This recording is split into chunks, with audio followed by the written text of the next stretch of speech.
punish corruption. In fact, one of the ministers went to jail for many years as a result of that, okay?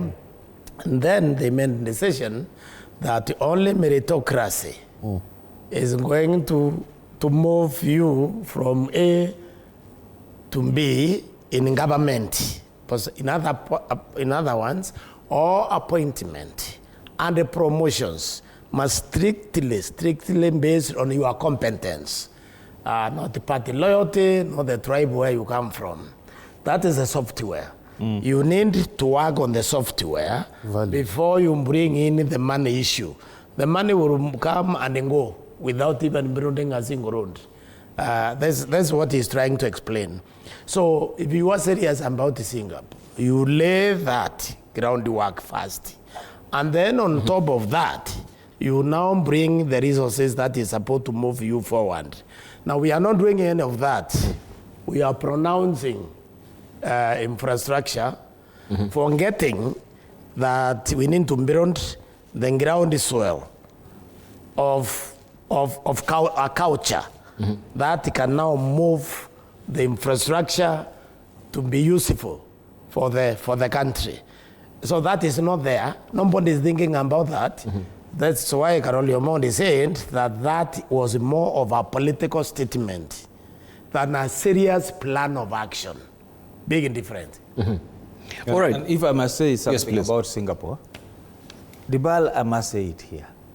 There's no way Kenya can be like Singapore. Singapore is a port city. Yes. So the only place that can be like Singapore is Mombasa, a port city, or Lamu. Kenya is a big country with 45 plus million Kenyans. Singapore is how many people? Less than 10 million. 6 million. 6 million. So how do you want us to compare ourselves with a port city? It cannot be possible. The port city is very strategic. From all angles. Also, indeed. If you look at what Singapore did, they established companies outside the country. In the country and outside the country. We are selling ours. So you are selling even the one you already own, and you are telling us you are going to Singapore. Those fellows have companies in America, which generate money. You know, like you look at China. Do you know there is no income taxation in China?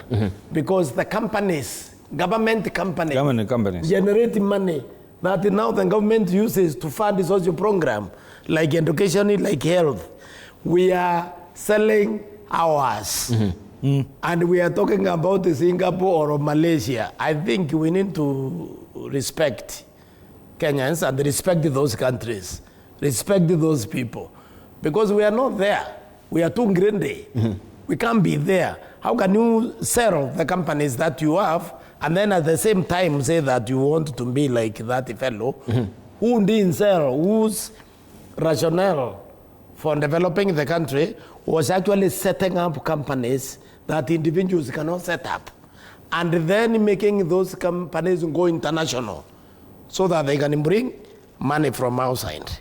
This is how Singapore moved, in addition to establishing a culture that was not driven by self-aggrandizement. So we are not in any of that, but we want to be like wishful thinking, like Singapore. All right.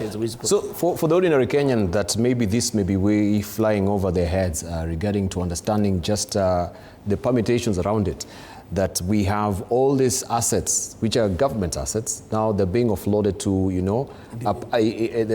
a private company. Without a policy? Without any policy, without any oversight, without any constitutional safeguards. I mean, we're talking about asset monetization that is taking up to, eye-popping figures.